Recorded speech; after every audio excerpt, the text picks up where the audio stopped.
All right, and welcome back to the Paisan Sports Podcast, take two of this episode, presented by the Recliner. Dante DePlacido, joined as always by Zach Deal of What's the Deal Sports. So once again, I'm going to ask, what's the deal with going for it with 30 seconds to go and it's 4th and 8 in the game? Now, once again, this isn't me complaining about the win. A win is a win. I'll always be happy with a win. I hate losing, so I'm always very relieved if we win.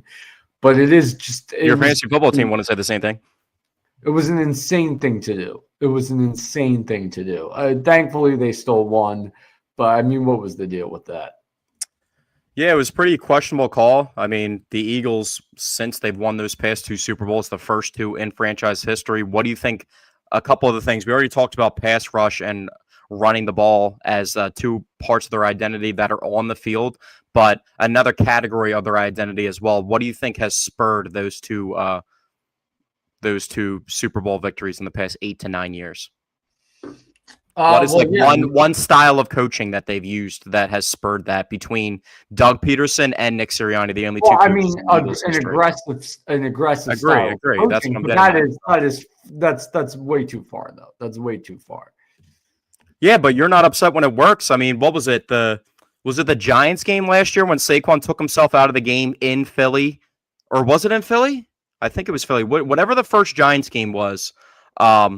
No, it wasn't in Philly because the end of the season game, Week 18, was in Philly, and I went to that game. So remember, I think it was the Giants when they played in New Jersey. I was about to say New York, New Jersey last year, and it was like 4th and 2, and they threw that bomb to A.J. Brown for 51 yards down the sidelines. Well, that's different, right? And I'll explain. It's different because it worked. Yes. Exactly. That's why you would not have been upset. We're not analyzing. Stop. Let me finish my thought. I'm trying to walk you through your thought here. It works because it's 4th and 2, and the last thing they're expecting them to do is bomb it over the top. On 4th and 8, that doesn't work. So if you can't, and that's the thing, it always works when it's 4th and 1, 4th and 2, and they throw it over the top to A.J. Brown. It's not set up for that to work on a 4th and 8. So that's the only reason why you can get away with doing that on a 4th and 1 or a 4th and 2, because you know it's going to work. You have a lot of uncertainty with doing it on a 4th and 8, and clearly it didn't work. So no, I like when they do it on 4th and 1 or 4th and 2. I don't like it on a 4th and 8 or a 4th and 9, whatever it was. I mean, I guess that's fair enough, but I feel like we got to hold the same thought process between whether it works or it doesn't work, because at the end of the day, I mean, maybe that specific pass, or you more so dissecting the play call itself from Kevin Patullo or the decision, because there's two different people it's the decision. It's the decision to go for it on if it's a. So you would agree? Let's talk about this. 4th and 3 or lower, and you want to just put the game away and keep your defense off the field, go for it. But on a 4th and 8, especially when you're at the 38-yard line, that's where the other team is going to get the ball, and all they have to do is kick a field goal to tie it. That's just stupid. Punt the ball away, back him up with 30 seconds to go in the game. I mean, I agree, but I would just say the one thing I will say is the person who calls the play for the Philadelphia Eagles' sake is different than the person who makes the decision. Yeah. So it was Doug Peterson's decision and Kevin Patullo's play call. For it, and Patullo's play call. Yeah, I think it was really. So that's what I'm just trying to make sure we're clear on that, because I know you know that. I'm just trying to make sure the audience is clear on that, because that means where it's like, maybe they weren't in agreement on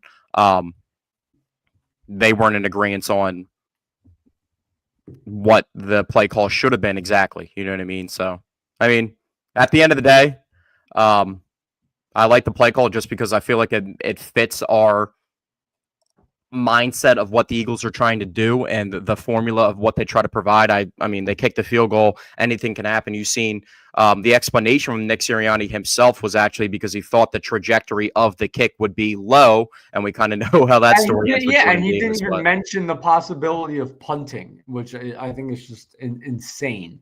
Well, also, if we want to open up that door, Braden Mann had his worst game as an Eagle on Monday night. Yeah, but still, I mean, you would have. He had a 69-yard beaut An He absolute would have been what the asking Canadians him would to say. simply set them up with worse field position than if they were to turn it over on downs. I think he would have been able to. Yeah, but we also lost the field position battle because I mean, what the ball was on it was like in between the 35 and the 40, if I believe correctly.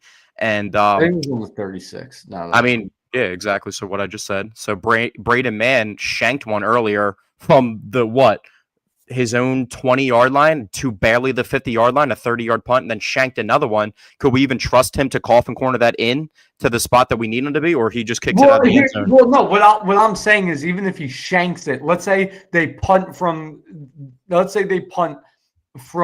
the. Why am I blanking? The Packers 36, right? Yeah. And he shanks it to the Packers. Let's say, even for sake of argument, there's some weird, bizarre world where he shanks it to the Packers 30. That's still a big improvement. Yeah, but I'm not trying to imply let's say he punts it for a touchback. That's still the 20. That's still a bit like all he had to do. Like all you need is just a punt. It didn't have to be a good punt. You just need a punt. So I think that argument, just toss that out the window. I don't know. I mean, I'm just saying in general. It also comes back to the 25 on a punt, but in general, it comes back to the 20. No, it's the 25. Look it up. They literally had a touchback that went to the 20 in that game. Look it up, but we're not going to sit here and argue about that. The touchback that was called into question, whether it was a safety or not, because he grabbed the ball while he was. Yeah, I just told you we're not going to argue about this. I'm just telling you we're not going to argue about this. But I'm not saying that he's going to.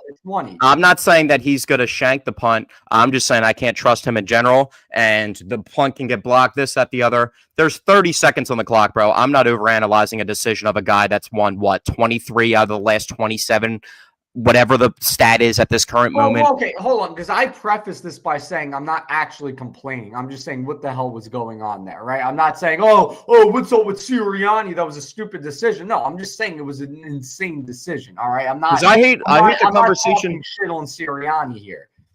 I mean, yeah, but also at the end of the day, we're not going to sit here having a podcast on the Eagles and just like not analyze whether we criticize or we show love. Either way, we're not just going to sit here and just play one side because there's decisions throughout the game. But with that being said, everybody expects the Eagles now within the territory of being the best team in the NFC guaranteed for the past 4 years. The Chiefs are the best team in the AFC. They act like everything's always going to be smooth sailing. And just because we have Devontae Smith, A.J. Brown, Saquon Barkley, Dallas Goedert, and all the guys on defense that we're going to win every game by 21 points, especially on the road in Lambeau, arguably the hardest place to play in the entire league. So that's the thing. There's a lot of fans complaining about the offense and being upset even after the win. Listen, you're on the road in Lambeau. It's freezing out. You're going up against one of the top defenses in the NFL. And not only that, what happened with the offense in the previous game? What did Jalen Hurts throw for 4 touchdowns? The offense has been looking a lot better as of late. And on the road in Lambeau against the top defense in the NFL, the offense didn't have the best performance. So be it. They got the W. Yeah, it was just one of those games. It felt like a playoff game in Week 10. That's how it felt to me, especially on Monday Night Football. They also have a lot of big-time, prime-time games in general that they have to deal with too. So they're just in an area where it doesn't matter what happens. They just need to win games, and that's what they're doing right now. Also, they neutralized one of the best players in the entire league. Micah Parsons' stat line is 0 sacks, 0 QB hits, 0 TFLs, 0 forced fumbles, 0 picks, 0 passes defended, 1 solo tackle, and it was the trip that should have been a 15-yard penalty. Yeah, that was bad. That was a bad missed call, and I see why they didn't call it because it's not like it wasn't intentional, but it was 100% a trip. He was trying to make a tackle, but his body got into the way and he tripped him, and it was a clear straight trip. Jump kicked his leg out. Yeah, but I don't think he did it intentionally. But there was, but it definitely. Yeah, but that should have been a penalty. Also, I mean, the refs were bad on both sides. Honestly, they keep missing our guards going off sides on the tush pushes, but they also don't call it either way, and they kind of jag it either way. So that's just in its own gray territory in that. But let's talk about some of the things. I didn't like the PI call on Jahad Campbell. I watched that back. I watched that back at the gym today when I was there because they had the games on at the gym and stuff, and I saw it the Yeah, past he 2 kind days of in the just morning. And fell, and they called it. yeah, he fell. The angle, it was like luck. It was the angle, and in that moment of the game, it's tough to call. But I mean, I guess that juiced up the game a little bit with some more excitement. Yeah. But at the end of the day, I thought that was a weak call. And, But and you know what? And the thing too is and we'll talk about it because obviously the highlight of the game was the defense. If not for that bad PI call, that defense holds the Packers to probably 3 points for the entire game. I mean, at that point, after the Devontae touchdown, the Eagles put 10 on the board, so maybe it makes sense to kick a field goal. But I don't even know if that doesn't happen. I don't even know if Green Bay even considers a field goal because they're just trying to go for a touchdown because they're trying to literally get points on the board. But like you said, that touchdown comes with shut him out. Yeah. So with that being said, it took the Packers at home 55 minutes to get onto the board versus the Eagles defense. Yeah. Yeah, no, and obviously the highlight of the defense was the debut from Jalen Phillips. Oh, my God. I want to talk about some other guys first and then talk about him to obviously give him his glory. First off, was that not the best game that we've seen from 98 this entire year? Jalen Carter, that was the best that Jalen Carter's played the entire season. I would say so, yeah. Yeah, I think it was the effect of having all those guys. One thing that stood out to me is like having all these guys at disposal now. I think that's what helped Jalen Phillips a little bit more himself. But, I mean, dude, is Jalix Hunt not making himself into one of the best rotational defensive linemen in the entire NFL? Jalix Hunt had a very pedestrian start to the season. The past 3 games, he's looked really good. When you're a rotational guy and you're getting pick sixes and tackles, TFL, sacks, you're doing your part. And a lot of that has to do with what the other defensive linemen are providing with him to have support for him to be out there. Because now they're in the territory of where having all these guys healthy and back. Nolan Smith also came back as well and looked pretty good. Having all these guys at your disposal, BG playing a couple snaps. Now you're getting these one-on-one matchups. Now you're actually having one-on-one matchups instead of them being able to single out one particular guy. And then you just got our sixth, I think the 5th or 6th round pick, 7th round pick. Forget exactly where Ojomo was picked at. He's literally calling the play out before it happens and stops the 4th down conversion from his. And that's our 3rd string defensive tackle making that play for us. That's on a rookie deal. Yeah. No, he's 2nd, isn't he? He's got to be 2nd. What do you just forget about Jordan Davis? But I mean, I'm thinking about it as in pass rush situations. It's Ojomo. I'm just thinking about the entire totem pole. I'm not thinking about stylistically, one being a nose guard, one being a 3-tech, all that stuff. I'm just on the totem pole. It's Jalen Carter, Jordan Davis, and then him. Obviously, he has a bigger role in the pass rush department, but there's a reason why he only sees limited snaps. So Jordan Davis. Here's something. Jordan Davis had 29 snaps in the game. Moro Jomo had 47. So I mean, I would categorize Moro Jomo as the 2nd. Yeah, but we're looking at one game, bro.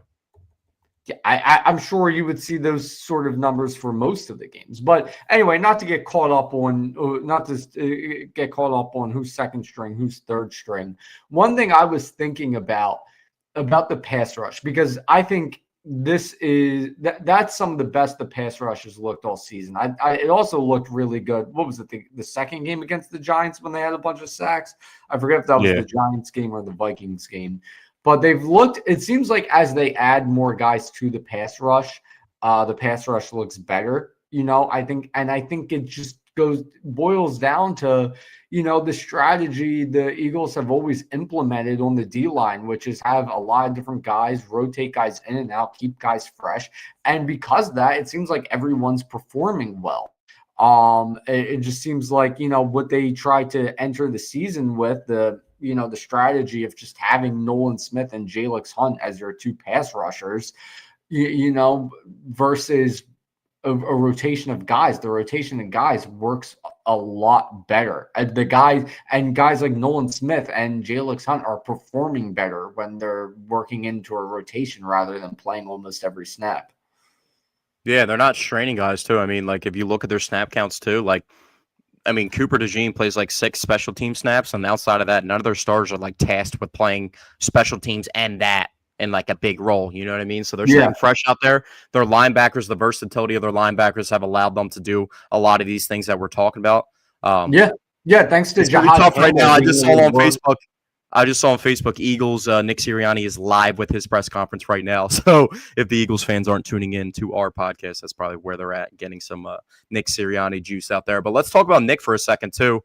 Ken Patullo, some people are still upset with his play calling.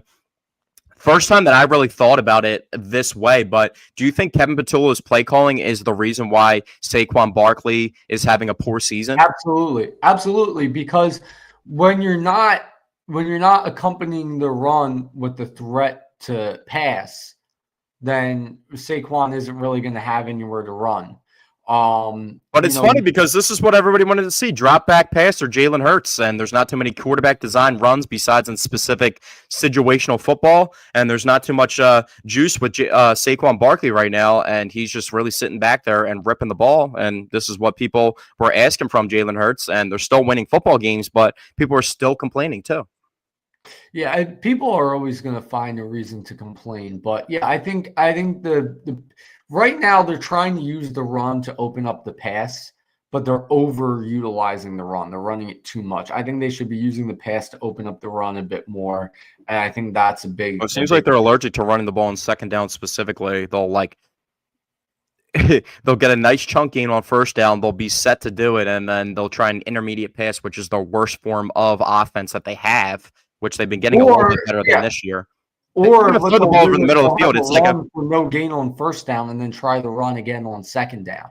They use back shoulder fades and slot fades and comeback routes pretty much for their intermediate pickups in the pass game, whether it's Devontae or AJ, and then they kind of just dump the ball off to Dallas on play action fakes and stuff, or maybe up the seam a little bit, like that beautiful pass that sparked the comeback versus the Rams. But other than that, they're really just kind of vanilla offense, and it seems like before, a lot of people thought it was simplistic blocking schemes with the run game, but that's actually why the run game was so advanced, was because the blocking schemes were so elite, and it just seems like they're not running those type of schemes anymore.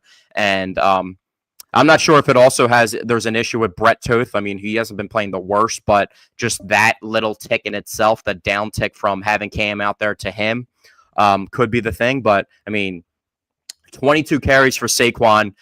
His longest was 15 yards. So if you take that one carry out for 15 yards, he's got 21 carries for 45 yards, barely over 2 yards per carry. That's pretty insane from a guy that's that talented.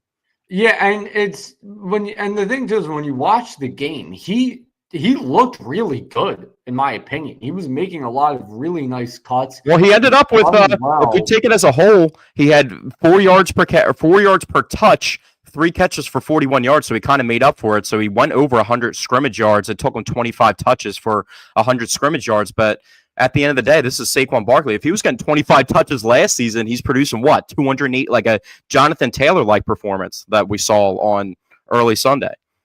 Yeah. I think the blocking schemes are a part of it. I think the play calling is a part of it.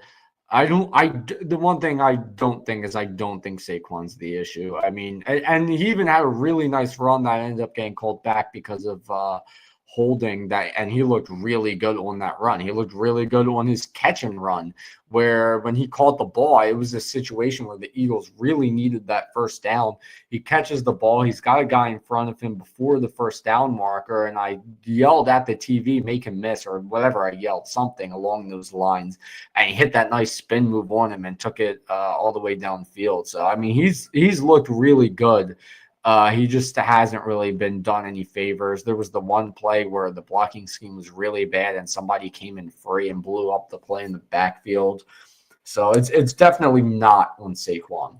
You know what they have been doing too? I know you've seen this. They've been adding the 6th lineman, Fred Johnson, on the field because it seems like they don't really have an inline blocking tight end. So they still did run the ball a lot. Something I also just noticed too was how we just said Saquon in the game on Week 10 Monday Night Football 2 days ago versus the Packers had 22 yards or 22 carries total. Do you know Jalen Hurts has had 22 carries total in the past 5 games he's played? That doesn't surprise me. He hasn't really run the ball a ton. He did run a couple times against the Packers, and in one of those plays, he should have slid earlier than he ended up. A lot for anytime touchdowns. He's also only scored 1 touchdown in the past 5 games.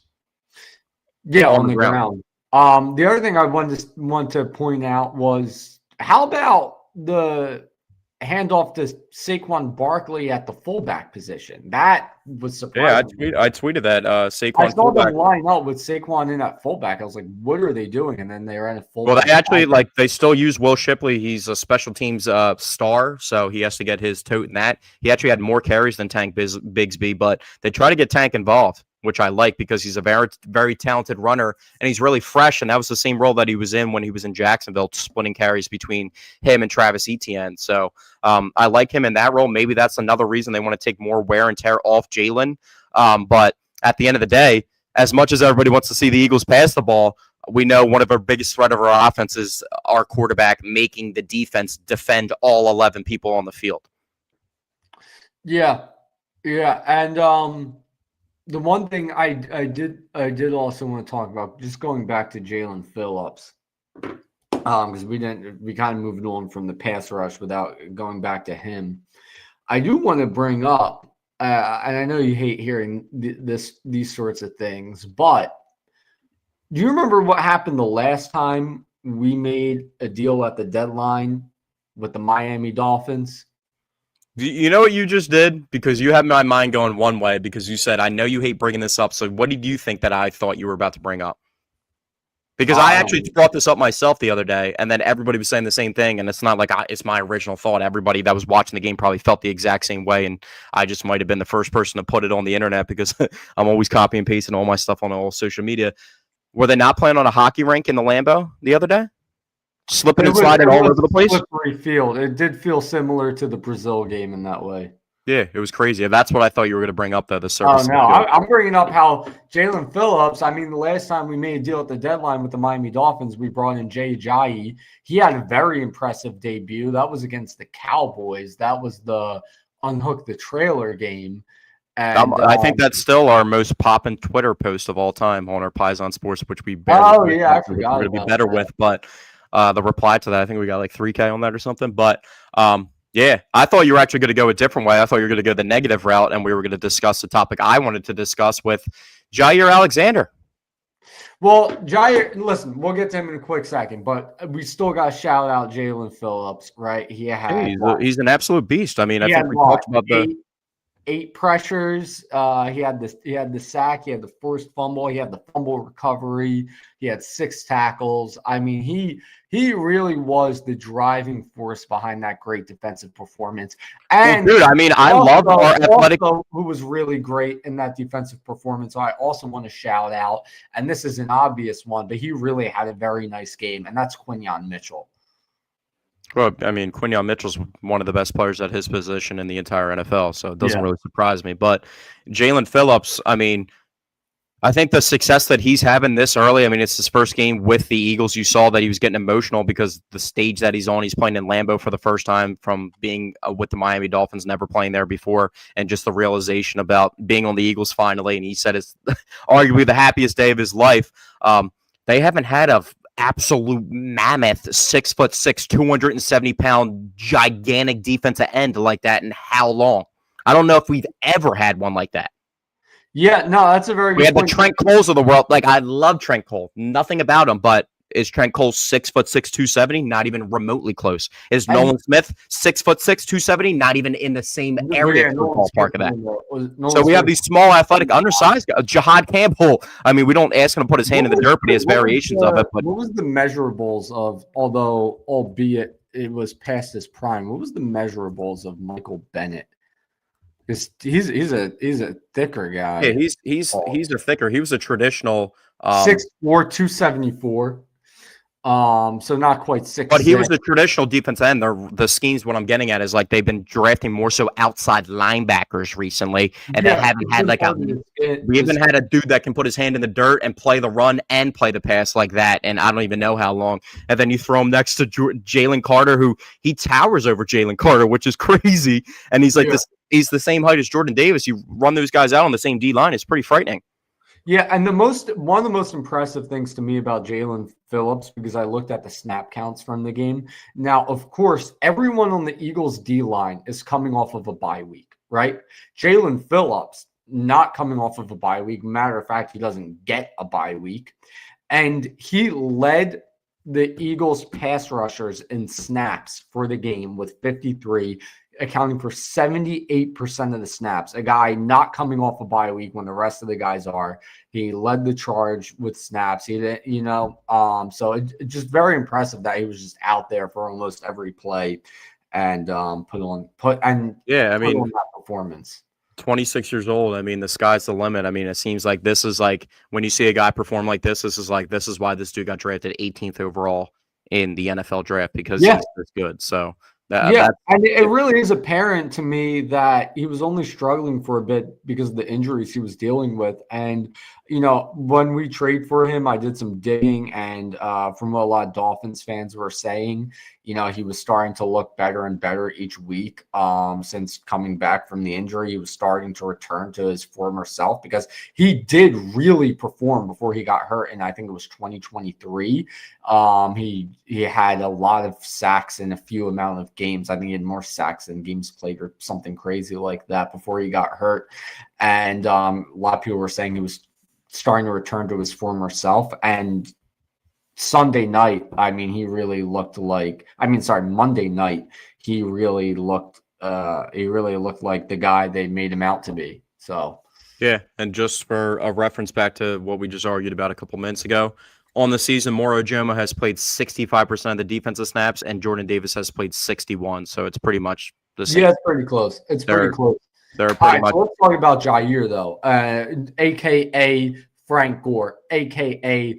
Miles Jack, a.k.a. Marquise Goodwin. I kind of thought this one. I wanted to just be optimistic. I mean, at the end of the day, it's a 6th-round pick, a little swap.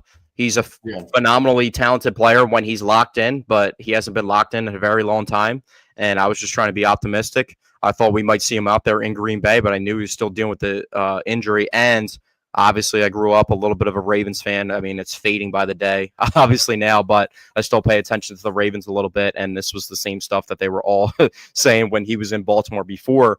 So, and I also thought it was confusing if he's so hype and excited about being a Philadelphia Eagles. He grew up, he was born in Philly. His mom is an Eagles fan and from Philly. If he was so excited about that, why didn't he just go to the Eagles in the offseason and free agency when he had the opportunity to do it that way? So it kind of, not too many things were adding up, but hopefully at some point he can get his mind right, get healthy, and maybe he can provide something to the Eagles. Also, another thing about that situation, which obviously it was kind of blown up a little bit because it was his former team he was playing against, but I don't think, let me just completely fact check 1,000% before I make this assumption, because it's not an assumption. I'm looking at it right now, and my eye test was true.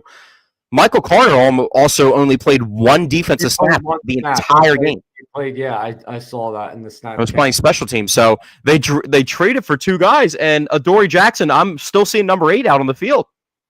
Well, I'll tell you what, Adoree Jackson didn't look bad. Yeah, but that's every quarterback. Jair Alexander, I feel like inserting a corner into the defense isn't the same as inserting a pass rusher. I think, they got to. To me, they probably have to learn the playbook. Well, that's exactly what I was just about to mention. Is Darius Slay used to talk about the marriage of the pass rush and the cornerbacks in the secondary together. When your pass rush isn't that good and you're not producing that much pressure, then your cornerback's got to cover for long. And who do you think a team's offense is going to pick on their offensive play call, especially a guy like Matt LaFleur, who kind of looked a little dry with his play calling versus the Eagles specifically, but is a phenomenal coach. And people were talking about him possibly getting fired after the game. Or if he's coaching for checking the Packers subreddit during and after the game. They want him gone. Yeah, it's so funny though. It's so funny when the casual fan says that about that and blames it all on the coach. When is Jordan Love just not overrated? Like, he makes phenomenal plays. And he also makes absolute bonehead plays at times. Bonehead. The Nakobe Dean play. Bonehead play. That's a Carson Wentz play right there. Is the Nakobe Dean play? Because what I wanted to say, a lot of the casual national fans, were saying like Jalen Hurts and Jordan Love both had the same bad game. No, they didn't. If you just look at the fact that they both fumbled the ball, but Jalen Hurts, his fumble, it was just a great play by the defender. Like I said, he should have slid before that, definitely. But when he was going to the ground, he was securing the ball. He didn't do anything stupid, and he just got punched out by the defender on a great play. Jordan Love, yeah, that was a Carson Wentz sort of play. That was really stupid. I don't know what he was trying to do. I don't know why he thought that because the ball was in the air, he thought he could just tap it and it would count as a pass. It was really dumb. Jordan Love just, and you could mention his wide receivers had some drops, sure, but I don't think it was a good performance by Jordan Love. I actually thought, and I think it was kind of the opposite, because Jalen Hurts had some missed throws. He did, which is very rare for him. But outside of that, I thought Jalen Hurts played well. I thought he did his best job at avoiding getting sacked all season. I thought he did a good job at escaping pressure and either throwing the ball away or looking for something downfield or running with his legs. I thought, Jordan Love, he just did not have a good game. Yeah, he's a phenomenal quarterback, as in the sense of he can make every throw and he just puts them on target. But there's also times where he makes bonehead plays and he just tries to do too much and he believes in his talent too much. And that's just the number one, thing that we see from guys that have like immense talent like that, is where he's not a perfect player by any sense of the imagination. He's not a top 5 quarterback. He has all the tools to be a top 5 quarterback, but he's not because of those things. And then everybody always loves to scapegoat the coach because of it, when the coach has to call certain plays because he knows the limitations of a guy like Jordan Love.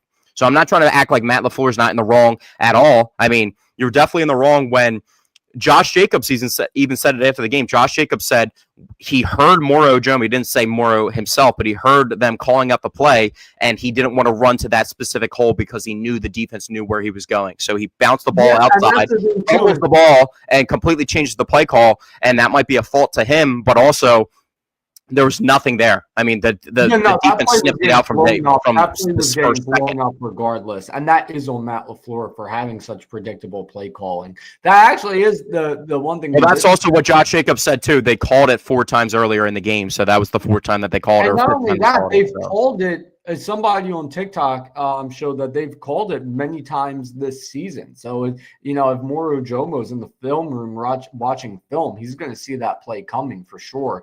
But yeah, that is the one thing we did forget to mention when talking about the defense, was shout out to Moro Ojomo for calling out that play and essentially. Well, no, we did bring it up because that's what I was saying. That's when we. Oh yeah, that's right. Yeah. You're right. Yeah, no, So I feel pretty good about the Eagles and where they're at right now. And just having all these guys back healthy and everything, we're not thrusting the role where BG's got to play 12 snacks and get 3 pressures and a couple QB hits. And if we don't get that, we're like, it doesn't matter. We need BG to be a leader on the field and play like 6 snaps a game when someone gets out there is gassed or whatever situation, and go out there, provide what he needs to. And we have all the resources of all the other things. I hope the offensive line gets a little bit healthier. Obviously, Lane went down and had the iconic cart situation and then came back in the 4th quarter. That beard's also looking crazy. I thought for a second he had long hair again, and I'm tripping, and then I just realized his beard is like so crazy long again, and that was like the picture of him on the field. But him going out on the cart and coming back onto the field, I mean, the Eagles historically. His beard has gotten really long. That was surprising. Dude, I know he's bald, and it confused me for a second thinking that he had long hair again, and I was like, what is going on? And then I realized, but yeah, I mean, hopefully the offensive line gets healthy, and maybe that'll spark the run game, and the Eagles can do some more with the run game, get A.J. Brown a little bit more involved too. I feel like a lot of people expected out of the bye week for the Eagles to just spam the ball to A.J. Brown with all the discussions, but that was not the case. Also, we had some interesting comments from A.J. Brown, which we pretty much get produced for us 2 to 3 times a week nowadays. And I don't even care to talk about it at this point, honestly. It's just this one was extremely pointed. This was like the most pointed that I think we've gotten from him. Him specifically talking about someone asking him how he's doing. He said his family's all good, but everything else is shit, as in like his professional career. You have me in fantasy, get rid of me. Listen, AJ, I do have you in fantasy, and I'm not getting rid of you. All right, I still have confidence. I think AJ Brown can return to putting up elite production in the drop of it. Well, what do you think about it? This will be like one of the last Eagles topics we talk about before we transition. But what do you think about these targets aren't going to AJ? So let's break this down for a second. Jalen Hurts is 24th in the league in pass attempts. Mhm. Devontae Smith is the 30th most targeted wide receiver in the NFL with one more game played than A.J. Brown because of injury. And A.J. Brown is like in the mid-40s of targeted wide receivers in the entire NFL. So with those 30 with being 30th targeted in the entire NFL, Devontae Smith is the 12th leading receiver in the NFL, and AJ's obviously not up there. So there's only a difference of about 8 to 9 targets and one more game played. So a normal AJ Brown performance, he could probably make up for that. So if he played all the games this season, you could feel pretty comfortable with saying AJ and Devontae almost have the exact same amount of targets, and Devontae probably wouldn't have as many targets for that one game AJ didn't play if AJ did play in the game. So the right, I mean, AJ's got like 54 targets this year in 8 games, and Devontae's got 62 in 9 games. So those targets that aren't going to AJ are going to Devontae. But per game, man, the targets are about the same per game. By the way, one other thing I noticed about the snap counts: Devontae Smith had 58 snaps for 92% of the game. AJ Brown had 49 for 78% of the game. That to me was a bit surprising. And Devontae Smith, I know we've talked about it on a couple different podcasts this season, but Devontae Smith, man, he's having a hell of a season. He really is showing what he's been capable of doing this whole time. And honestly, I think he's the best jump ball receiver in the entire NFL. yeah, I said he's top 10, and everybody started questioning me, and I said, and I just pulled out the stats, that exact stat sheet that I just mentioned, how Hurts is 24th most attempts in the league, and he's the 30th most targeted and has 12, is 12th in receiving yards, and he's the all-time leading playoff receiver in Eagles history. He's the leading receiver for the Eagles since 2021, and he's the reason we talked about before. Obviously, AJ was the catalyst, and AJ still might be a little bit better of a player than Devontae Smith is, but Devontae Smith is right there with all those guys in the NFL as being one of the top receivers in the league, and it's undeniable at this point. And he's a jump ball guy at 6 foot 170. He can run every single route in the route book, and he's one of the best route running receivers in the league. Yeah. I mean, he literally does everything that you want him to. Yeah, absolutely. But anyway, let's move on now to my meatball of the week. And my meatball of the week is no other than two-time meatball of the week award winner, Nico Harrison. Nico Harrison has now been fired for his terrible efforts as Mavericks GM. And I'll tell you what, obviously if you approach any NBA fan that isn't a Sixers fan and you mention Nico Harrison getting fired, they're going to say, yeah, wow, that Luka trade was horrible. And obviously the Luka trade was the worst trade that he made. It's definitely the driving force behind him getting fired. It was really stupid at the time. It looks even more stupid now. But what I think a lot of people are overlooking, besides Sixers fans, because we've seen it firsthand, is the Quentin Grimes trade was also really, really bad. That was an awful trade. And Grimes looking great as a 76er still.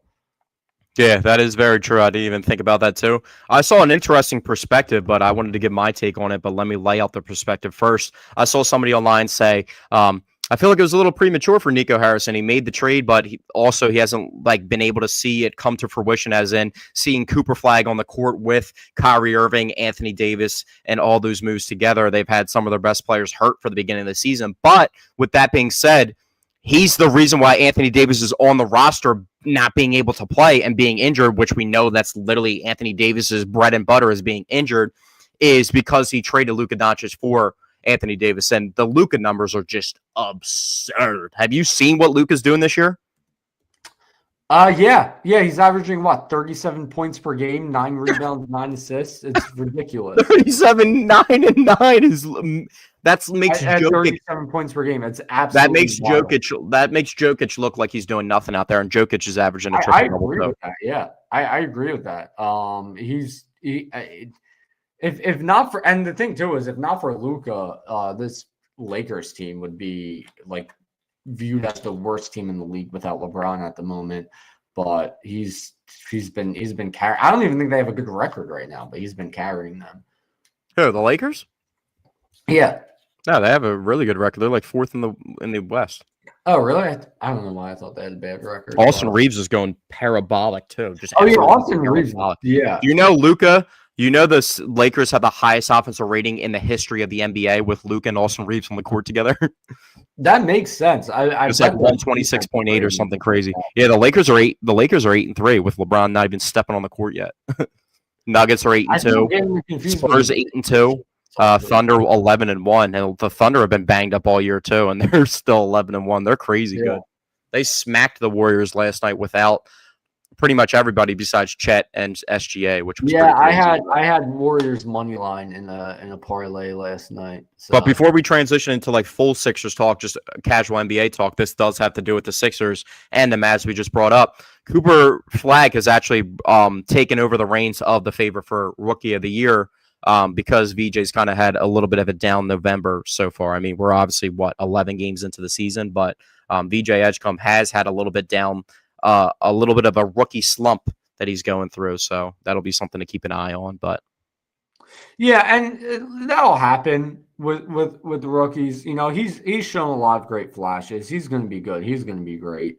But yeah, I mean, I'm not worried about it. But I feel like it also has to do with like some of the other things, like Kelly Oubre right now over 11 games is averaging the most points that he has as a Sixer since being a Sixer, and I'm so happy they kept on. I love Kelly Oubre as a player. Like I think he's a perfect rotational player. He's the guys that like.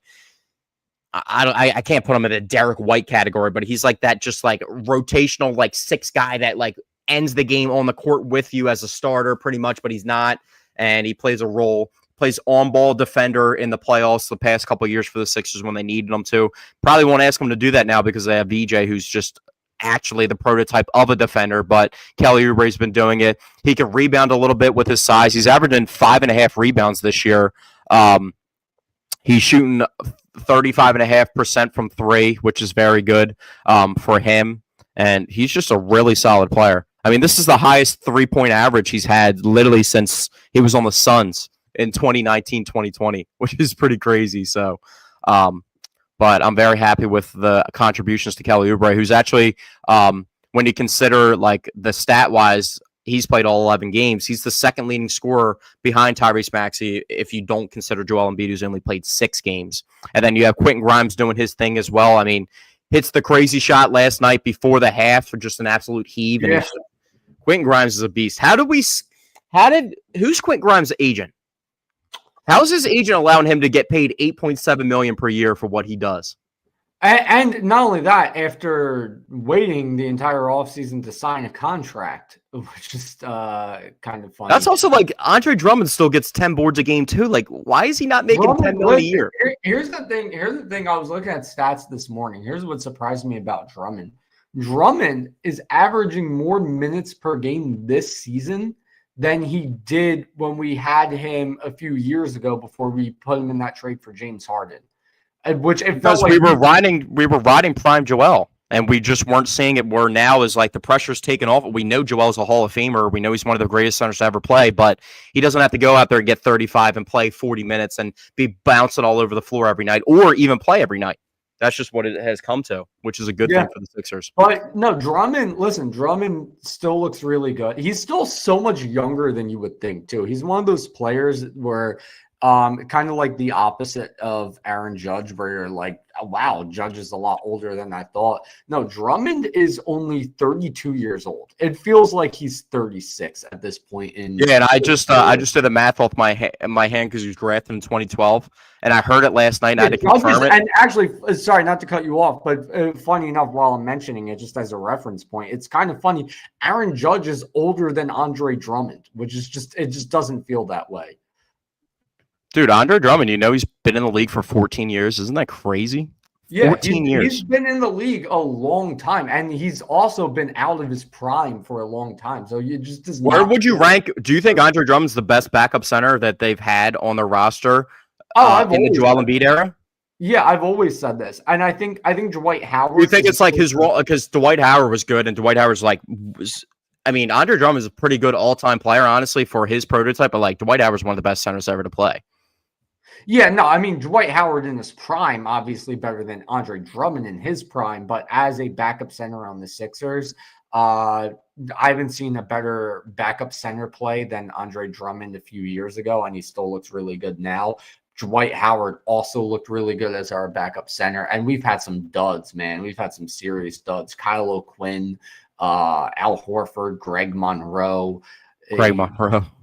Dario playing small ball 5 for us I too. like what we got out of Boban. He was pretty good. Paul Reed was okay.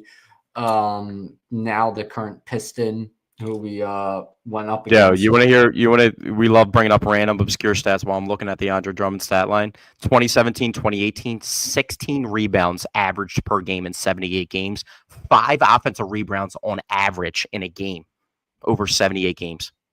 Who was about Drummond? Yeah. Yeah, he was one hell of a rebounder in his prime, and he still is a great rebounder, honestly. I remember when he used to play on the Pistons back in high school.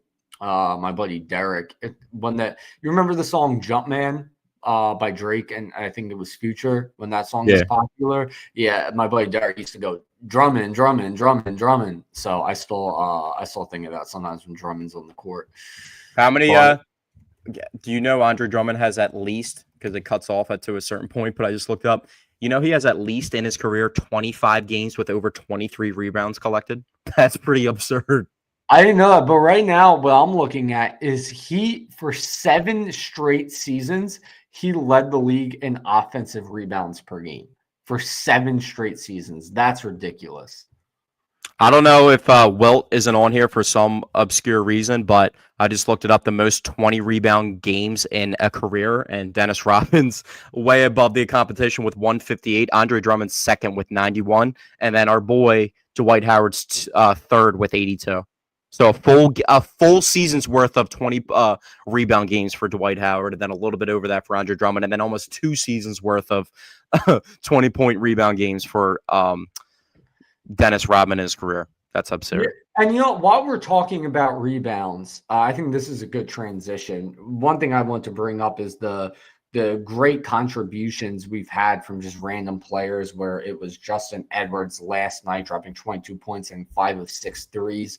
But a couple games before that, it was Trendon Watford with a 20-point triple-double, including a whopping 17 rebounds. You know what made me almost cry, though? Do you see what Joel said about it? Oh, yeah, he said, I felt like we had Ben Simmons back. That almost made me tear. I think every true Sixers fan I think Joel knew what he was doing there, because he knows that strikes a chord with true Sixers fans. You can't be saying that, Joel. That's getting everybody emotional. And the thing too is that I think that game is going to go down. It's just the Trendon Watford game, because he hasn't even carried that success over into his. No, he's been good though all year. It's just been good. I mean, he hasn't. I mean, well, I wanted to bring that up too, is because now they're in a territory where they're just trying to win games, and they're I don't know why the expectations were, we don't know what's going on with the Sixers. Are going to be a top 5 worst team, bro. We just had all these dudes that have averaged 15-plus points in their career, with a couple guys averaging 20-plus significantly, and Joel, Paul George, and Tyrese Maxey. And then we get the 3rd overall pick, and everyone just thinks that we're going to be one of the worst teams in the league, which makes literally absolutely no sense at all.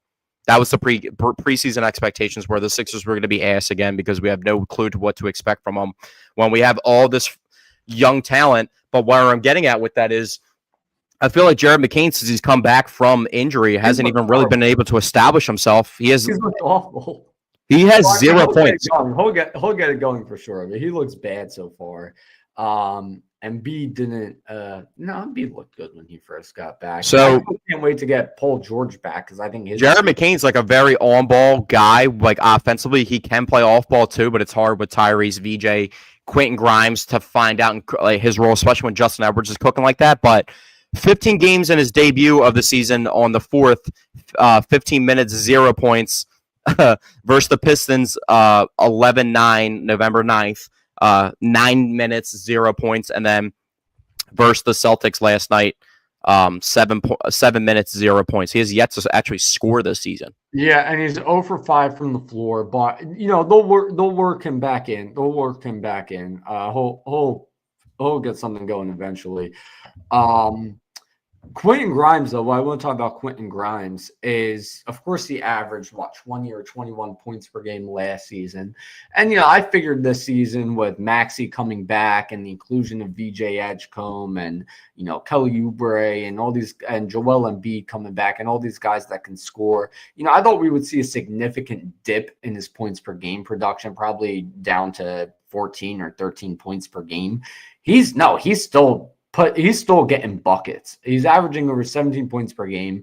And now that he's not carrying the load on offense and he's letting the game come to him a bit more, he's shooting at much higher percentages. He's shooting 40% from three on, I think, 6 threes attempted per game. Quentin Grimes. Dude, I don't know how nobody like.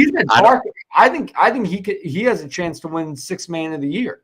I don't know how Yeah, he's averaging, I think, the third most points. The last time I checked the stat, the third most points off the bench in the NBA. I don't know how a team like the Hornets or the Trailblazers are in a different spot now because they have Drew Holiday and they actually have some vets over there. But one of those teams didn't see that type of talent. All right, why don't we go send a first round pick and a second round pick over there? NBA terms, obviously, that's not a lot. Why don't we send some back end stuff to go get Quentin Grimes on a roster?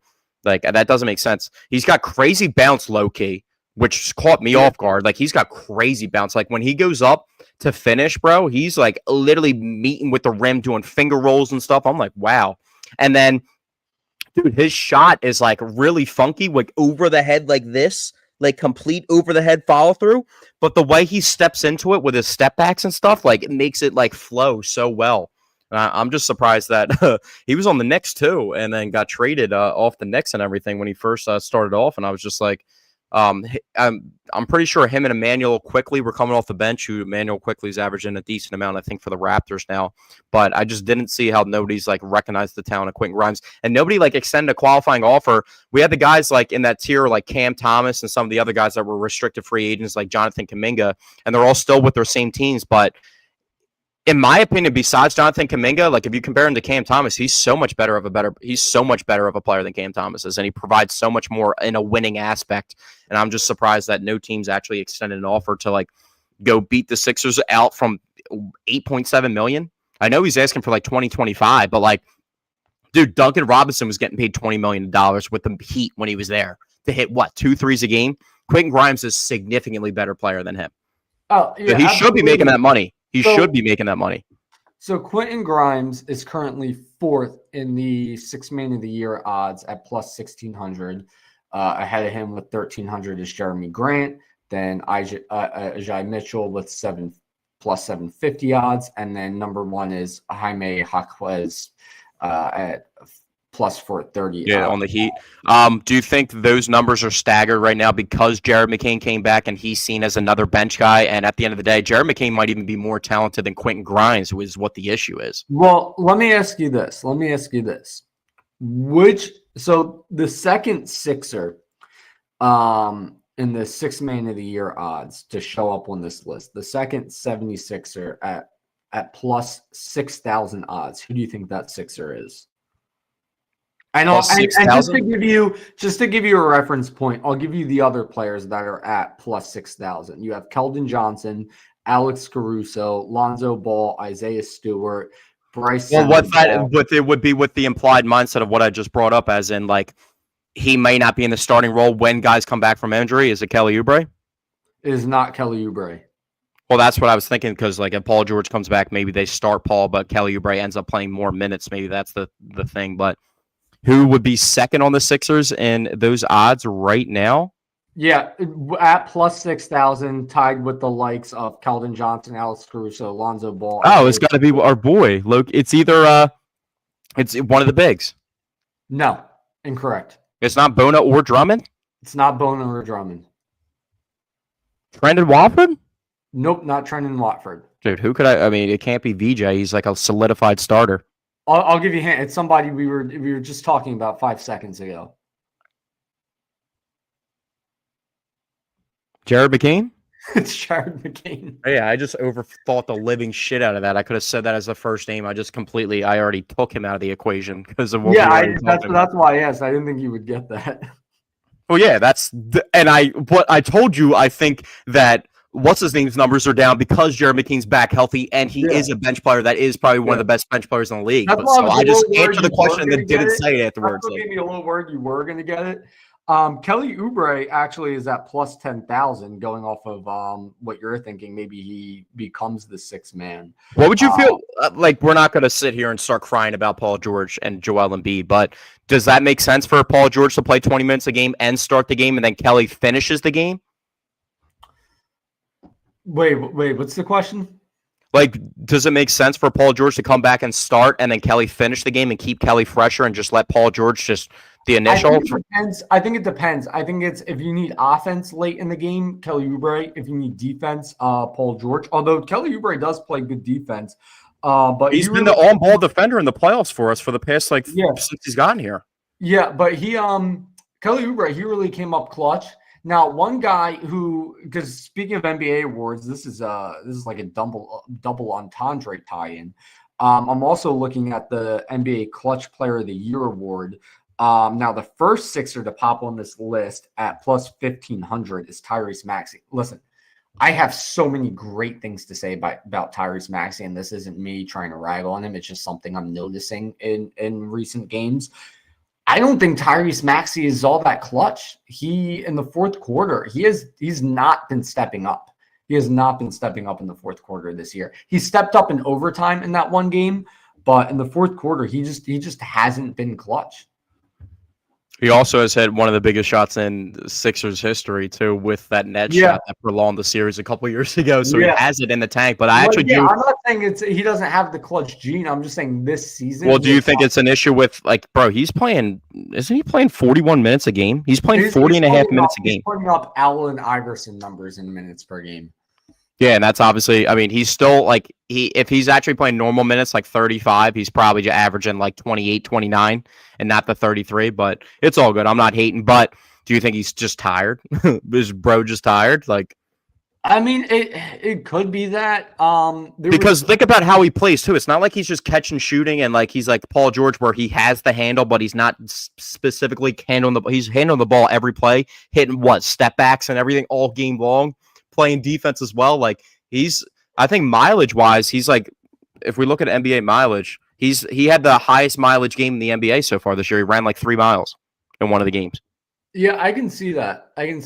Of course, there was the game where in the fourth quarter, I forget against what team. It might have been the Celtics, but they had the lead in the fourth quarter and they completely blew it. They barely put up any points, but in the final 6 minutes, and it was just him and Embiid taking all the shots, and nothing was falling. That could have been. So Dante, you want the advanced stats, NBA advanced stats from the website itself? I found it. Sure. 40.4 minutes a game, distance in feet per game is 15,100.6 feet, which is 2.9 miles, which is 0.3 miles more than any other player in the entire NBA. Yeah, that's. And VJ Edgecombe is tied for second most mileage in the league, and that's 2.6 with all those other guys I just mentioned that are 0.3 away from him. That's pretty great. Listen, final thing. Kelly Oubre, it's just a Sixers thing, I guess. Kelly Oubre, 2.5 in mileage, top 10 in the NBA. Oh my God. So I guess it's just a Sixers thing. They're just running all over the court. It's the Coach Carter method. But final thing I want to talk about, that we want to talk about with the 76ers. Finally, after 14 years, we have seen the return of the black jerseys. And not the Boathouse Road jerseys, the actual black jerseys. Nah, this is different. I had my hat on last night so yesterday, if anybody did watch yesterday, I was having some allergy issues, which we were going to go through the podcast. Dante also and lost I had Wi-Fi. internet issues. Also, just to touch on it very quickly, I tried concocting some protein dessert recipe I saw on TikTok. It was absolutely disgusting. I tried smushing it into a croissant with some Hershey's chocolate to make it edible. I tapped out halfway through. It was really bad. It was disgusting. It was gross. And that's why Dante is one of our meatballs of the week. But absolute beaut. Absolute beaut. What the Canadians would say, absolute beaut.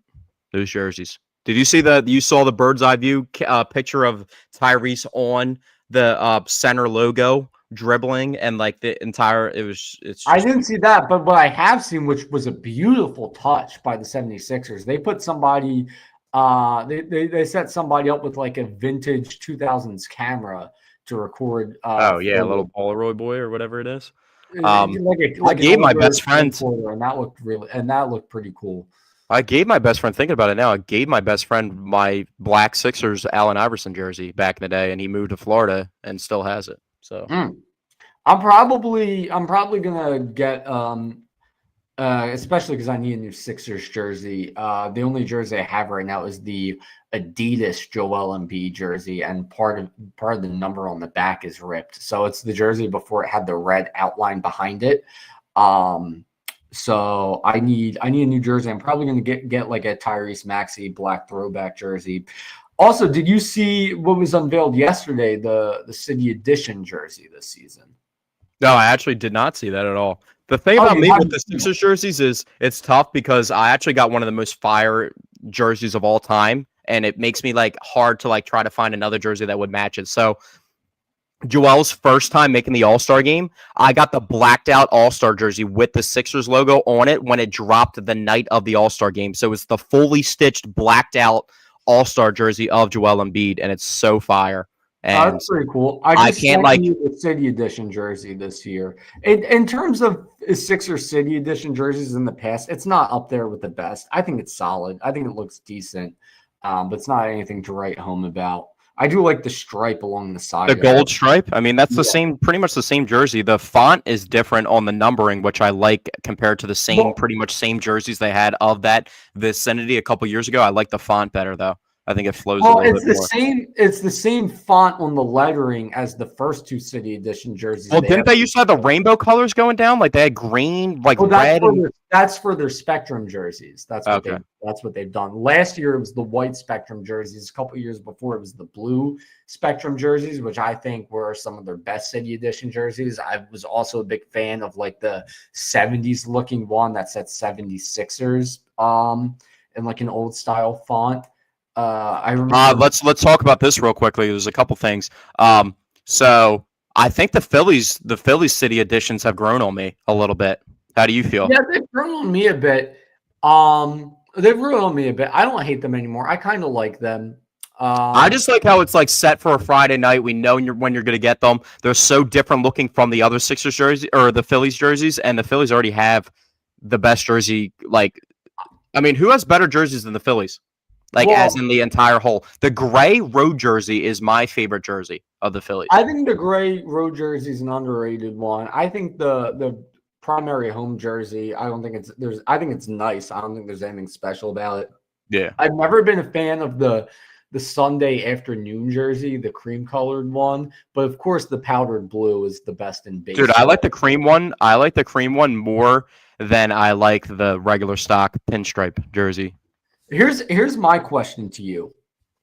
Now that the Sixers are rocking the Iverson throwbacks, when you take into account the Sixers, Phillies, and Eagles collectively as a city, and now I'm not talking about do we have and I'm not asking the best throwback jersey in all of sports. I'm not asking if it belongs to a Philly team, but I'm asking as a city collectively, do we have the best set of throwback uniforms? Well, did you know why I mentioned the Phillies into this conversation? Because I just saw somebody try to say that the Phillies didn't have the best powder blue jerseys in the MLB.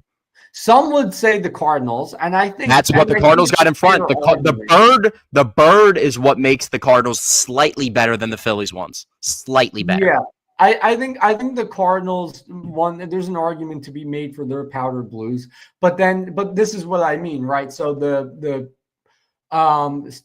St. Louis, I mean, they only have their baseball team, so they don't have the best throwbacks in all of sports as a collective city. So I think, and then if you think about other cities that have a great throwback, like the Tampa Bay Buccaneers, their creamsicles. The Rays don't. I mean, they do have a nice throwback. I don't know if they actually wear those throwbacks, and they don't have a basketball team. So I think just collectively as a city, when you take a look at the Sixers black throwbacks, the Eagles Kelly greens, and the Phillies powder blues, there's not a city with better throwback uniforms. collectively. Yeah, I mean, I'm trying to find the one jersey now. I've never had it in my life, and I've always wanted it my entire life. You ever seen the AI half blue, half red jersey, where it's literally half blue up top and half red? Yeah, and it's just yeah, yellow? that was a throwback to. Shoo! My goodness, if they ever whip those out, I'd cry. I'd cry if they ever whip those out. Yeah, that was a throwback to a jersey they wore in the early 60s for only a couple seasons. Which They I also think had the Nats won jersey a too, lot. the OG Nats jersey too. That one's pretty sick as well. But my favorite Oh, Sixers that's jersey of all time is the blue alternates of this same era of the Blacks that we're wearing right now. The blue alternate of that era is the best of all time. It's my favorite ever. Not even close. I think that one. I don't know. But I mean, that one's decent, but I wouldn't say all that. I do really like the jerseys they wore back in the 80s. I thought those were nice, and then of course they brought them back. Dude, it's crazy. Remember they used to the 90s, like when they were wearing the era jerseys now, bro, they were satin. Remember they were satin? They didn't even have holes in them. They were just straight satin. Like the material on them. Are you referring to the ones that have like the stars going up like this, and that says like No, literally the jersey they're wearing now, like the blue version of it, and I'm pretty sure the black and the other ones were like satin. Like the AI era was like literally yeah. No, yeah, you're right. Yeah. No, yeah, there was no holes in those jerseys. They were just. What's your least favorite Philadelphia sports jersey? I mean, the Flyer. We got to show love to our other squad out here Their too. old jerseys were great. The Flyers had The Flyers just have sick jerseys, and the black, orange, and white just is sick. It's sick. Yeah, I mean, collectively as a city, we do have great jerseys. Yeah. What's the worst though? Probably blue and yellow Eagles.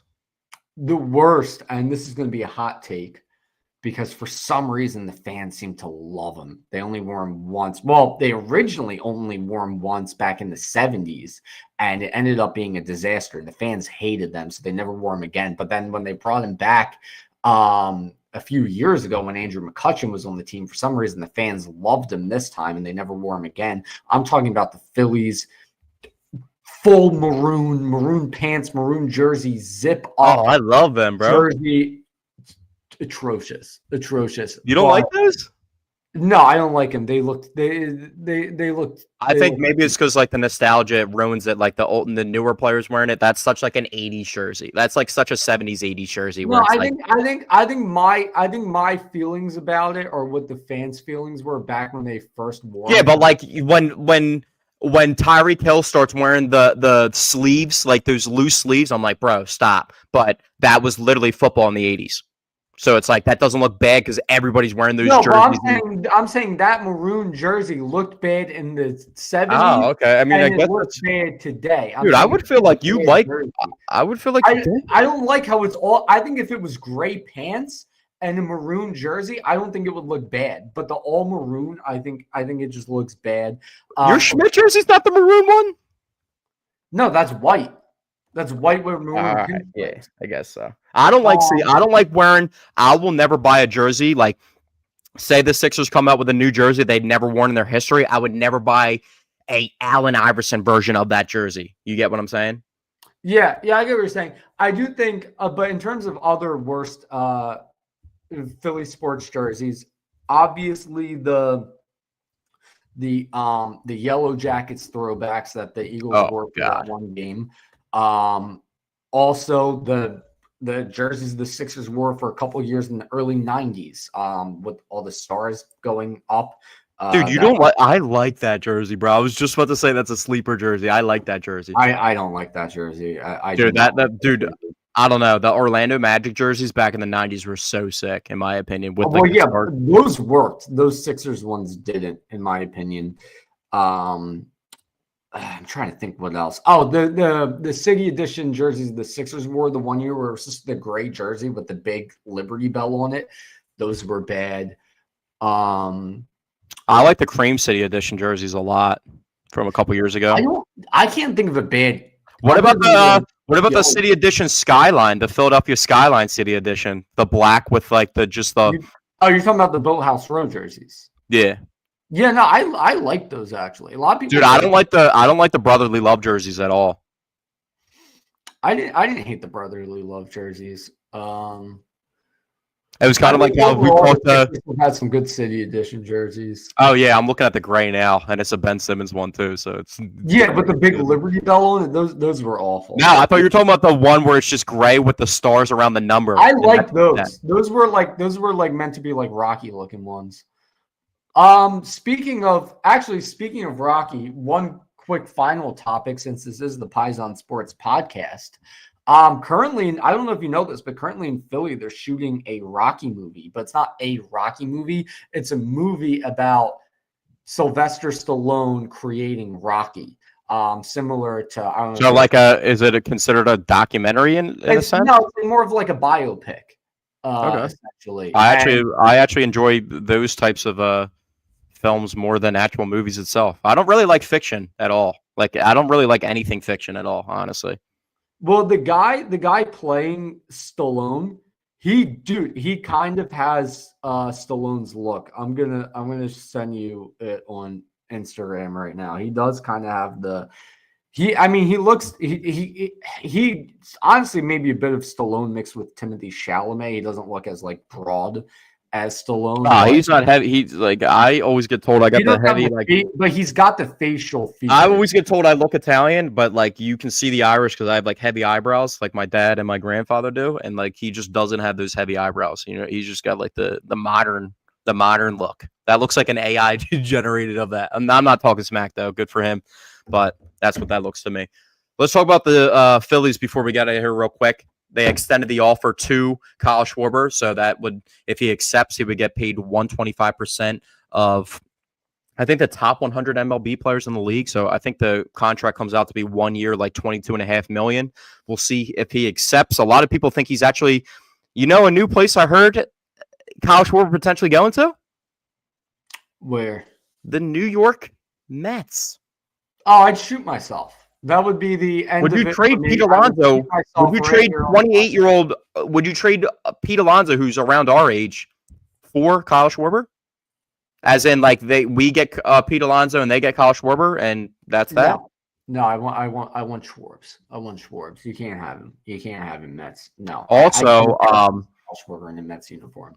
I've seen people believe that Cody Bellinger, who's ranked consensually pretty much the third overall free agent, higher than Kyle Schwarber himself. A lot of people do think he's actually going to end up with Philadelphia.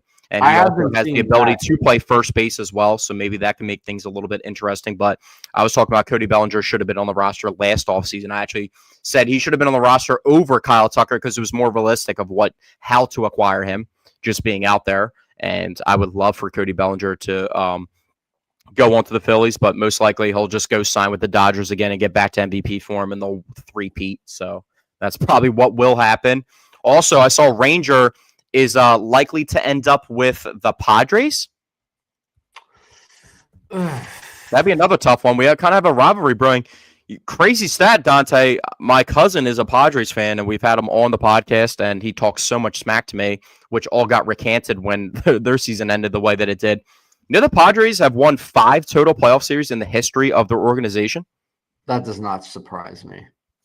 So I don't even know how much of a threat it would be if Ranger went over there, but maybe one of the most successful playoff pitchers of all time could help the Padres a little bit. But also, I feel like a big thing for me is to figure out this roster with the Phillies. Would you agree? They have to figure out what the fuck they're doing with Alec Boehm and Bryson Stott first before they can set up the rest of their roster. I feel like these guys have just been teetering the seesaw and holding the Phillies almost hostage for years with are they going to blossom into the players that they could be, or are they just going to stay who they are? Because if they stay who they are, they're not good enough players. I think we've learned who they are. I mean, like I mentioned, going into the offseason, they got to make some changes. The same core of guys. It's not going to get it done. And I don't need to end the podcast on a somber note, but just a real question. Have we seen the best from Zach Wheeler? Is the Zach Wheeler downtick going to begin to happen? Because that will honestly be pretty brutal on the Phillies if Zach Wheeler isn't Zach Wheeler anymore and kind of downticks a little bit. Sorry, repeat that. I said I don't want to end the podcast on a somber mood, but do you think we've seen the best from Zach Wheeler with what's going on in his current situation? And do you think?